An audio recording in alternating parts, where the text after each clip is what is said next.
Taylor told the officers how she played with Shad's body for hours. She performed things on him, on his dead body, and then she ended up cutting those body parts off. Taylor Shabiznes, who is 24 years old, has the criminal record already at her young age. She gets hemmed up with this young man, a 25-year-old man named Shad. Shad and Taylor were lovers. They were together, they were running the streets together, doing substances together. Now, on February 22nd of this year, 2022, all of their lives would be changed forever.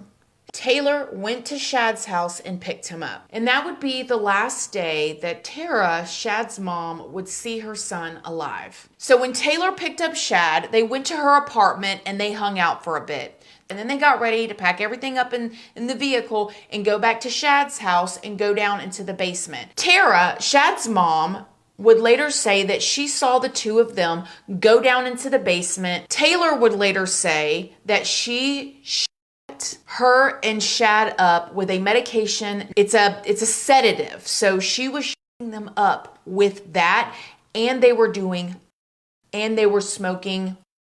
Now, this is when things get really, really fuzzy. On February 23rd at around 2:30 or 3:30 a.m., Tara, Shad's mom, woke up after hearing the storm door of the basement slam. Then she heard the sound of a vehicle driving off. She assumed that this was Taylor leaving. Now, she would also later say that they were down there for that couple days and that she heard talking the whole entire time, and she just thought, it's Taylor down there with Shad. Then when she heard this door slam and the car skirt off, she decided she was going to go down to the basement and check on her son. She saw that the basement light was on, and so she went in to see if he was still there or if he ended up leaving with Taylor.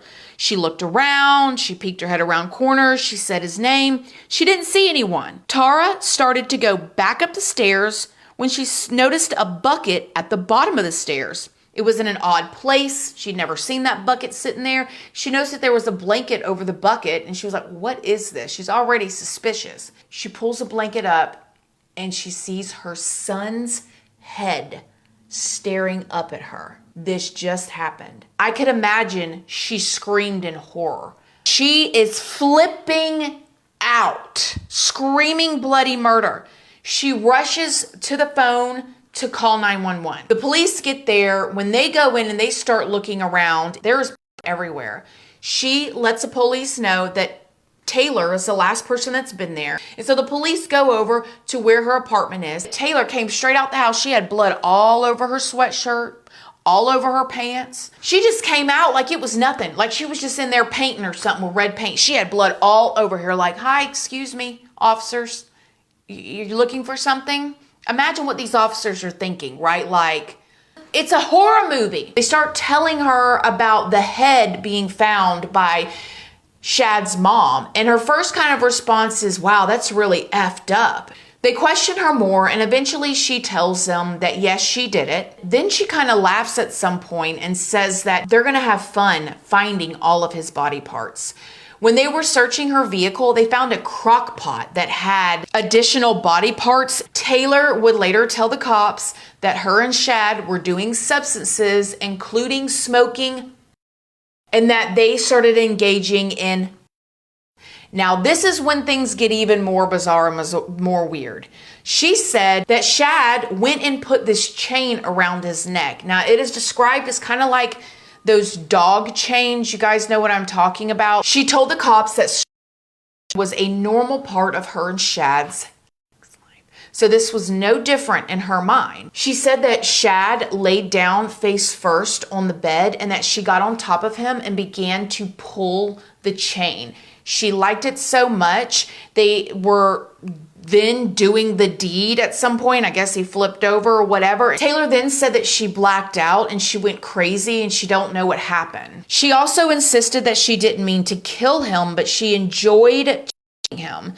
Taylor talked about how she sat on top of him and she choked him and she watched him as he coughed up, waiting for him to die. She told the detectives that at one point she knew he was dead because his face turned purple and blood was coming from his mouth. Then Taylor told the officers how she played with Shad's body for hours. She performed things on him, on his dead body, and then she ended up cutting those body parts off. And this is later when she kind of, laughs and says, you're going to have fun finding all those body parts. And then when they told her again that the mother found the head in a bucket, she was like, oh, I forgot the head. Now, it's a little bit confusing because she's saying that she killed him like earlier in the day, and then she played with his body for hours, and then she spent time up. I mean, this went on for like a day before she finally left. What kind of twisted world was she in? On Tuesday, March 1st of 2022, Taylor made her first appearance in Brown County Court via video court conference on the charges of first-degree murder, intentional homicide, mutating a corpse, and third-degree SA.